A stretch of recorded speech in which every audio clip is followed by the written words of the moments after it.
Penyanyi Vidi Aldiano digugat oleh Kinan Nasution dan Rudi Pekerti ke Pengadilan Niaga Jakarta Pusat atas dugaan pelanggaran hak cipta lagu Nuansa Bening.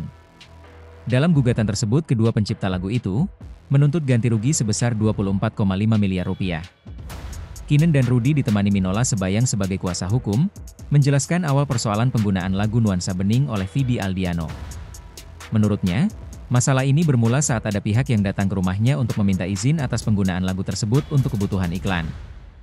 Memang pada sekitar tahun 2008, itu ada permintaan dari Arif Kis, ayah Anda Vidi, meminta izin untuk kita menggunakan, mereka menggunakan lagu Nuansa Bening sebagai salah satu lagu di dalam produksi CD dari Vidi.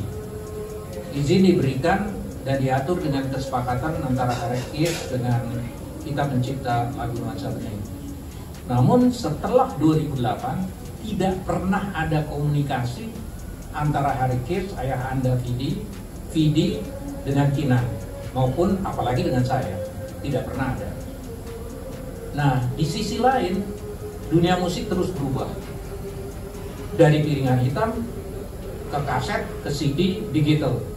Nah, Vidi juga menggunakan lagu Nuansa Bening dalam format digital dan menyanyikan, merekam lagu Nuansa Bening dalam meniti karirnya sebagai penyanyi. Lanjut, Bin. Enggak gini cerita. Iya. Apa namanya? Kalau kita menceritakan tentang Nuansa Bening ini, jadi uang setelah 2014 ini, di tahun 2024 sebenarnya, kan, saya ketemu teman dan mau ada satu agensi lah, kan, ada satu proyek untuk lagu Nuansa Bening mau dipakai gitu. Ya udah saya kasih aja, saya bilang terserah lah maunya gimana. Kan. Nah ternyata yang menyanyikan adalah Vidi. Kan. Dan dalam proyek ini emang saya cuma tanya sama si agensi ini, sebenarnya ini orang-orang ngapain aja sih? Kan nggak pernah ketemu kan? Selama ini nggak pernah ketemu. Nah kalau saya hitung ya kira-kira kurang lebih 16 tahun nggak pernah ketemu jadi. Akhirnya dia rupanya dia tanyain. Nah salah satu manajernya minta telepon saya, nomor telepon saya, akhirnya dia telepon. Terus dia mau ketemu. Nah dia ketemu itu, terus dia datang ke rumah dengan membawa uang 50 juta.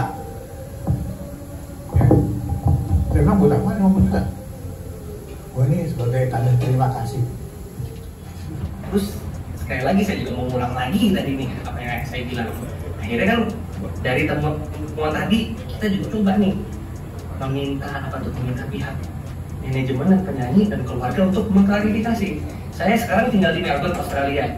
Saya sampai pulang ke Indonesia karena saya mau tahu nih apa nih ini gimana nih penjelasan dari mereka.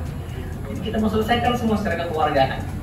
Saya jauh-jauh pulang ke ini, dan kalau boleh share sedikit, ini meng-setup meetingnya aja tuh juga susah sekali, nungguin si penyanyi dari Eropa dan sini. Saya juga sempat kecewa, ini gimana sih? Ini sesuatu yang serius kok, nggak ada urgensi gitu untuk ini, tapi kayak ditunda-tunda, nunggu. Akhirnya sampailah di satu tanggal yang kita ketemu. Saya jauh-jauh travel ribuan kilometer dari sana ke Jakarta. Terjadi jam 6 pertemuan, penyanyi lambat 1 jam setengah. Saya ini ada kesulitan, tapi akhirnya di meeting itu ya nggak fruitful gitu ya. Meetingnya juga karena tadi karena telat, karena saya pribadi juga nggak merasa dihargai. Jadinya akhirnya adakan lagi beberapa pertemuan lagi. Jadi 3 kali pertemuan tuh selama saya di Jakarta. Akhirnya kedua belah pihak tetap tidak menemukan kesepakatan dari pertemuan-pertemuan tadi, sampai akhirnya ini saya mengemudi akhirnya menunjuk Dr. Minola Sebayang sarjana hukum sebagai kuasa hukum yang kami kuasakan untuk memperjuangkan hak, terutama hak ayah saya. Jadi oleh karena itu kita menghitung denda akibat menggunakan lagu secara komersil tanpa izin penciptanya itu berdasarkan 2 aturan undang-undang. Undang-Undang tahun 2002 dan Undang-Undang nomor 28 tahun 2014. Nah, Jadi kalau misalnya kita ambil dari tahun 2014 saja, itu untuk penggunaan satu karya cipta secara komersil tanpa izin, satu dendanya adalah 500 juta. Ya. Jadi ini yang kami hanya sampaikan dalam gugatan kami itu 31 pertunjukan langsung. Ya, jadi akumulasi kerugian, ganti rugi, denda sebagaimana diatur oleh kedua undang-undang hak cipta tersebut, itulah yang menghasilkan nilai 24,5.